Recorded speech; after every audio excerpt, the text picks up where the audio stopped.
সারা পৃথিবীতে এক অভূতপূর্ব ঘটনা ঘটে চলেছে। বলাই যেতে পারে এক বিপ্লব যা পৃথিবী আগে কোনো দিন দেখেনি। আপনি হয়তো বলবেন বিপ্লব তো হয় অনেক ঢাক ঢোল বাজিয়ে, মিছিল মিটিং সংগ্রাম রক্তপাতের মধ্যে দিয়ে, যেখানে একদল লোক ক্ষমতা হারায় আরেক দল লোক ক্ষমতাতে বসে। কি ধরনের বিপ্লব মশাই, যাতে কোনো প্রাণহানি নেই, রক্তক্ষয় নেই? হ্যাঁ, ঠিক সেইটাই হচ্ছে একদম নিঃশব্দে, কারণ এই বিপ্লব আসছে মানুষের চেতনার মধ্যে। বাইরে থেকে এর আভাস খুব কমই দেখা যাচ্ছে। বিশ্বাস হচ্ছে না তো? ঠিক আছে, আমি আর কিছু বলার আগে দেখুন এনারাই কি ভয়ঙ্কর ভবিষ্যৎবাণী করছেন। Muslim youth leaving Islam. According to the studies that's been done, 24% of Muslim youth are leaving Islam. And if we don't take constructive steps to deal with this, it is going to become an avalanche. মৌলবীরা আতঙ্কিত, কারণ মুসলিম যুব সম্প্রদায়ের 24% আর ইসলামে বিশ্বাস রাখছে না। এই সংখ্যাটা কিছুদিন আগেও খুব কম ছিল। আজ যদি 24% হয়, তাহলে আজ থেকে 5 বছর বাদে সংখ্যাটা কোথায় যাবে, বা 10 বছর বাদে? এবারে বুঝতে পারছেন তো এনারা কেন এত চিন্তিত। শিক্ষা, সংস্কৃতি, বিজ্ঞান, সঙ্গীত, শিল্পকলা সব কিছু থেকে মুসলিম সমাজকে বিচ্ছিন্ন করে রেখে এরা এতদিন ক্ষমতা ভোগ করেছে। এদের পায়ের তলা থেকে মাটি সরে গেছে। তাই জাকির নায়েককে জনসমক্ষে মুখ বন্ধ করিয়ে দিচ্ছে একজন প্রাক্তন মুসলিম। দেখুন সেই video. I can of my own self do nothing. That means it's zero. So do you change Allah change his mind? Allah doesn't change the mind. So why are you saying?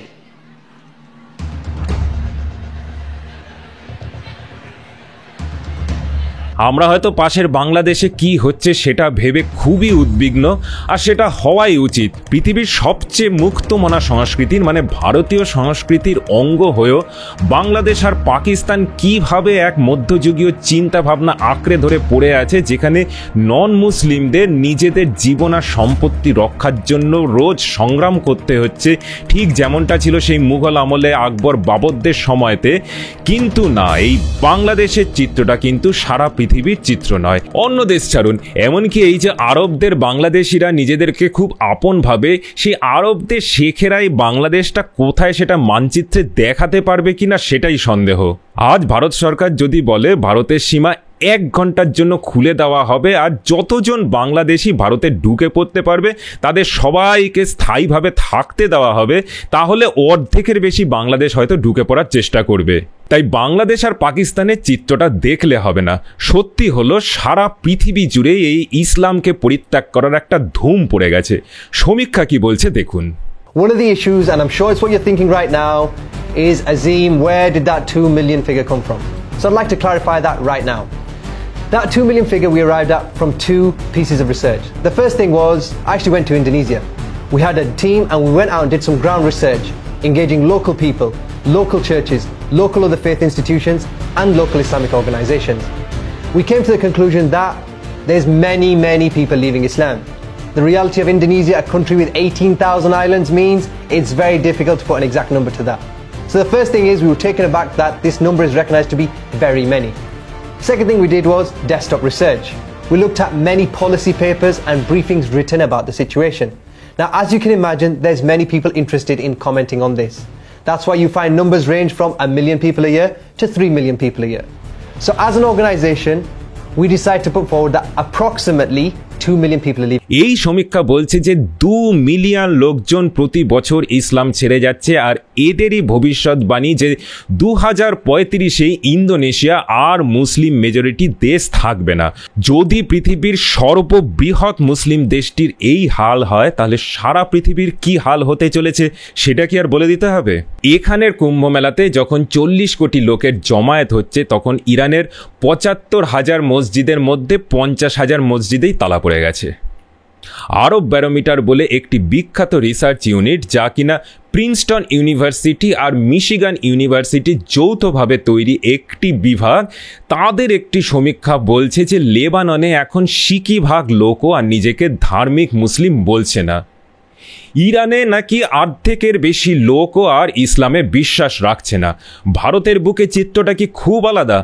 কট্টর মুসলিম যে একদিন মুসলিম ধর্ম প্রচার করত সেই আজ ইসলাম ছেড়ে ভারতীয়ত্বকে আপন করে নিচ্ছে। कि आखिर एक सच्चा मुसलमान समीर कैसे एक्स मुस्लिम बन गया?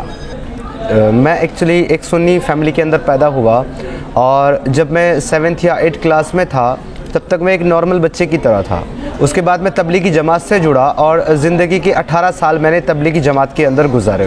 मैंने इस्लाम की मालूमात इसलिए इकट्ठी करना चाहा कि मैं इस्लाम को और डीपली समझ करके उसको आगे प्रोपोगेट करूं, लोगों को उसकी तबलीग करूं और लोगों को कन्वर्ट करा सकूं इस्लाम के अंदर। या यानी फिर आप जो इस्लाम के मुसलमान हैं, प्रचारक बनना चाहते थे और कन्वर्ट कराना चाहते थे लोगों को। आप इस हद तक आपको इस्लाम पसंद था?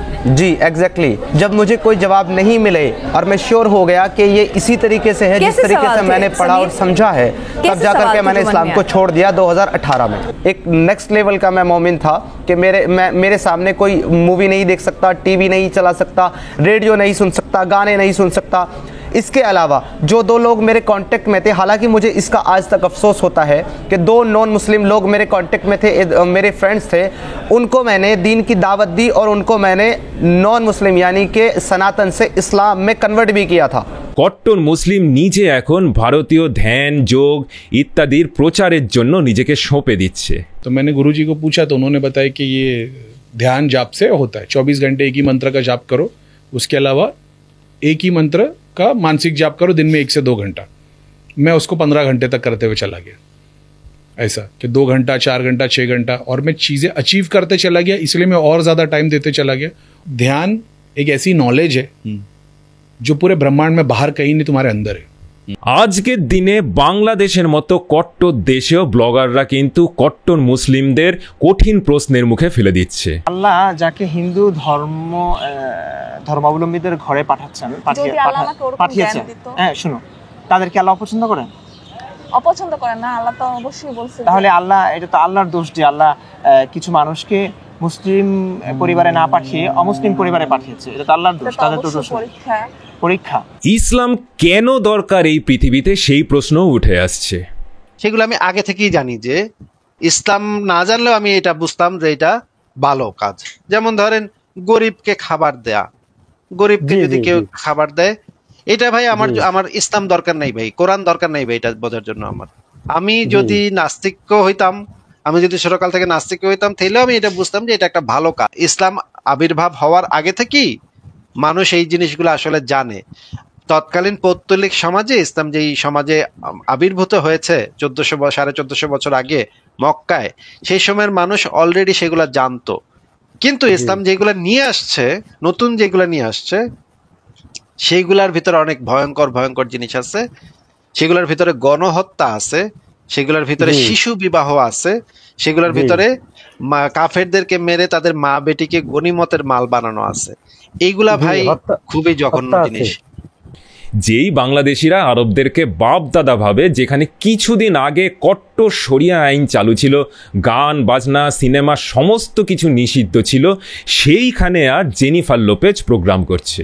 ইজিপ্টে আর যোগা ম্যারাথন হচ্ছে, আর মেহবুব কুরেশি নন স্টপ 7 ঘন্টা যোগ ব্যায়াম করে ইতিহাস তৈরি করছে।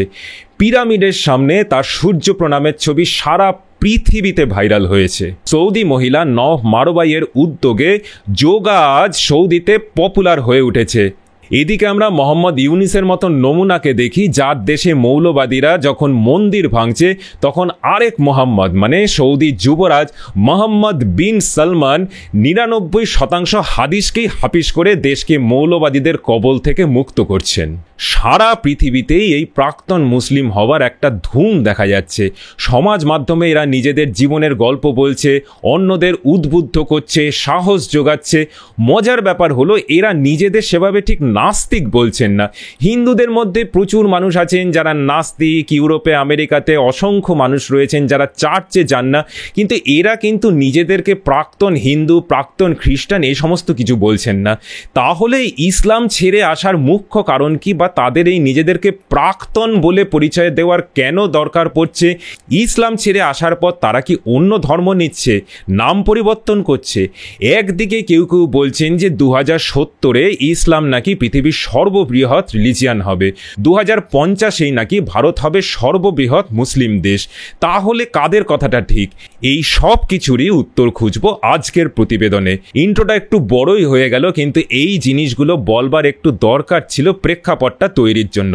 আপনাদের মধ্যে যারা যারা এই প্রাক্তন মুসলিম ব্যাপারটা আগে থাকতে জানতেন কি জানতেন না, কমেন্ট করে আমাদেরকে জানাতে ভুলবেন না। আর অনেকেই হয়তো জানতেন ব্যাপারটা কি, কিন্তু সেই নিয়ে অনেক প্রশ্ন আছে। আশা করব এই ভিডিও শেষ পর্যন্ত সবগুলোর উত্তর খুঁজে পাওয়া যাবে। অনুরোধ করব সাবস্ক্রাইব, লাইক আর শেয়ার করবেন, যাতে এই ধরনের ভিডিও আপনার কাছে আর আপনাদের মতো অনেকের কাছে পৌঁছতে পারে।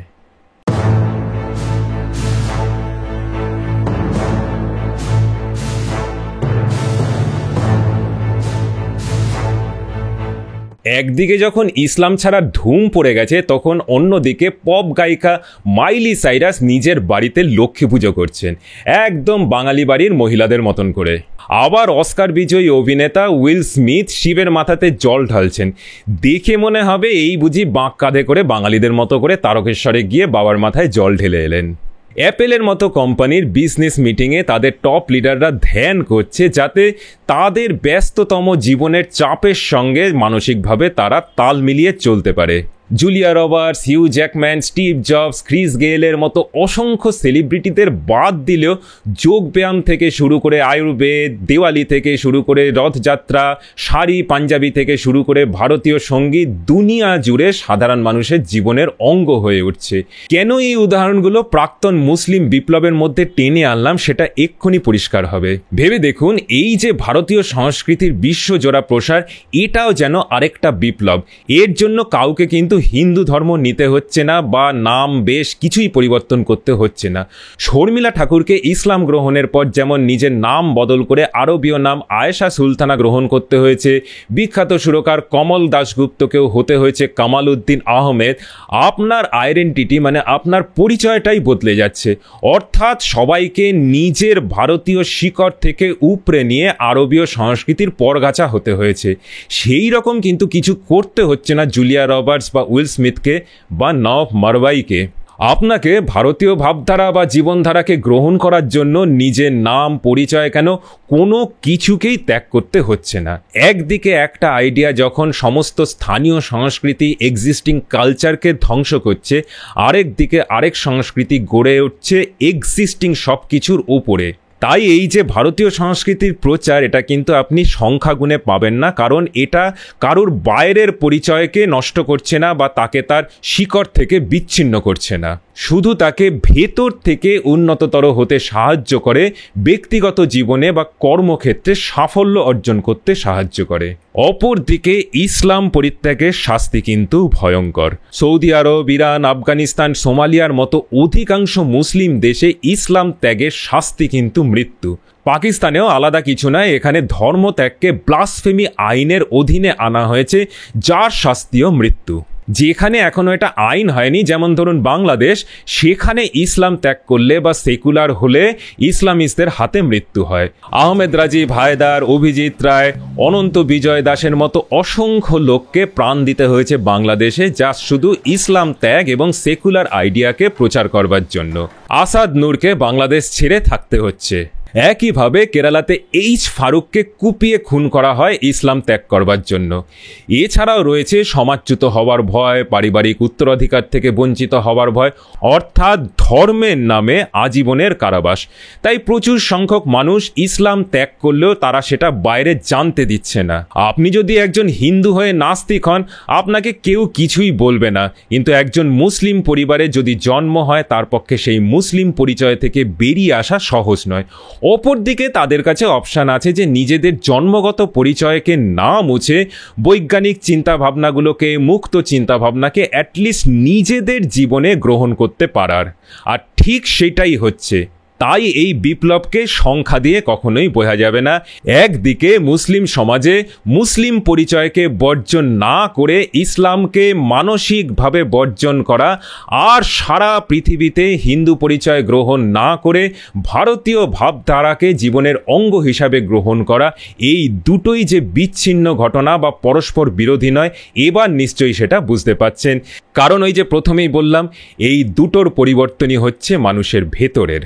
এরপরেও প্রশ্ন থাকবে যে মুসলিম জনসংখ্যা তাহলে বাড়ছে কি করে। একটু বুঝিয়ে বললেই বুঝবেন যে এই আপাত সংখ্যা বৃদ্ধিও কিন্তু ইসলাম পরিত্যাগের যে তথ্য বেরিয়ে আসছে তার সঙ্গে পরস্পর বিরোধী নয়। এই পিউ রিসার্চকেই আমি আবার রেফার করছি যে ইসলামের এই বিস্তারের কারণ কিন্তু বেশি জন্মের হার, ধর্ম পরিবর্তনটা কিন্তু আসল কারণ নয়। উদাহরণ দিলেই ব্যাপারটা বুঝতে পারবেন। কিছু কিছু উত্তর আফ্রিকার দেশ যেমন নাইজারের জাতীয় জন্মহার প্রায় 7-এর কাছাকাছি, যেখানে গ্লোবাল অ্যাভারেজ হলো 2.1। যেই সব দেশগুলো জীবনযাত্রার মান উন্নত আর ধর্মত্যাগে বাধা নেই যেমন ইউরোপ, সেখানে কিন্তু যতজন ইসলাম গ্রহণ করছে তার থেকে বেশি ইসলাম পরিত্যাগ করছে। ভারতে হিন্দুদের জন্মের হার 1.94 আর মুসলিমদের হলো 2.36। সেটাই এখানে মুসলিমদের সংখ্যা বৃদ্ধির কারণ, আর তার সঙ্গে আছে বাংলাদেশ থেকে অনুপ্রবেশ। মোটামুটি এটাই হলো সারা পৃথিবীর চিত্র। সারা পৃথিবীর সাপেক্ষে মুসলিমদের জন্মহারের অ্যাভারেজ হলো প্রায় 3-এর কাছাকাছি, সেখানে সারা পৃথিবীর অ্যাভারেজ হলো 2.2, খ্রিস্টিয়ানদের হলো 2.6 আর হিন্দুদের অ্যাভারেজ হলো 1.9, সেটা আগেই বলেছি। সারা পৃথিবীতে এখন হিন্দুদের জন্মহার সবচেয়ে কম আর মুসলিমদের হলো সবচেয়ে বেশি, খ্রিস্টানদের হলো এই দুয়ের মাঝামাঝি। তাই জন্মগতভাবে হিন্দু আর মুসলিমের সংখ্যার যে ডিফারেন্সটা, সেটার কারণ কিন্তু আর কিছু নয়, প্রাইমারিলি জন্মহারের ডিফারেন্সের জন্য। এবারে আসি মুসলিমদের বেশি জন্মহারের কারণ কি। কারণ হলো দারিদ্র। অধিকাংশ মুসলিম দেশগুলো দরিদ্র সীমার নিচে। মধ্য এশিয়া থেকে উত্তর আফ্রিকার মুসলিম দেশগুলো পৃথিবীর দরিদ্রতম দেশগুলোর মধ্যে অন্যতম। মানব উন্নয়ন সূচকে সবচেয়ে নিচে যেই দেশটি আছে সেটি হলো নাইজার, যেই দেশটির কথা একটু আগে বললাম, যেখানে জন্মহার পৃথিবীতে সবচেয়ে বেশি। এই দেশটিতে দারিদ্র্যের হার 45%-এর কাছাকাছি। সোমালিয়া, সুদান, বুরকিনা ফাসো সমস্ত জায়গাতে ব্যাপারটা প্রায় একই রকম। এবার যদি এশিয়াতে আসি, যেই দেশগুলোতে তেলের টাকা নেই সেই মুসলিম দেশগুলোর অবস্থাও তথৈবচ। পাকিস্তানের দারিদ্র্যের হার প্রায় 40%, নাইজারের থেকে খুব একটা বেশি পিছিয়ে নেই। আর বাংলাদেশে 29%, আর সেখানে ভারতের হার হচ্ছে 2.9%। ইউকের পার্লামেন্টে সম্প্রতি ওখানকার বিভিন্ন জাতিদের ইনকাম কত তার একটা সমীক্ষা পেশ করা হয়েছে, যাতে সবচেয়ে উপরে আছেন ভারতীয়রা। সাহেবদের থেকেও ভারতীয়রা কিন্তু উপরে রয়েছে। আর সবচেয়ে নিচে কারা রয়েছে? না, কৃষ্ণাঙ্গরা নয়, যারা শতাব্দীর পর শতাব্দী নির্যাতিত হয়েছে। সবচেয়ে নিচে রয়েছে বাংলাদেশি আর পাকিস্তানের পাবলিকরা। কিরগিজস্তান, তাজিকিস্তান, উজবেকিস্তান, মানে মুঘলদের আদি বাসস্থান যেখানে, সেই সব দেশের হালও প্রায় একই। মানে আপনি যদি এই মুঘলদের জন্মস্থান থেকে শুরু করে এদের ইনভেশনের মানচিত্রটা ফলো করে যান, তাহলে এরা যেই সব দেশের উপর দিয়ে ভারতে এসছে, যেমন আফগানিস্তান, পাকিস্তান, ইরান, সবগুলো দেশের আজ অর্থনৈতিক অবস্থা খুব খারাপ। ভারতের জিডিপিও কিন্তু মুঘলরা আসার পরে 40% কমে গিয়েছিল।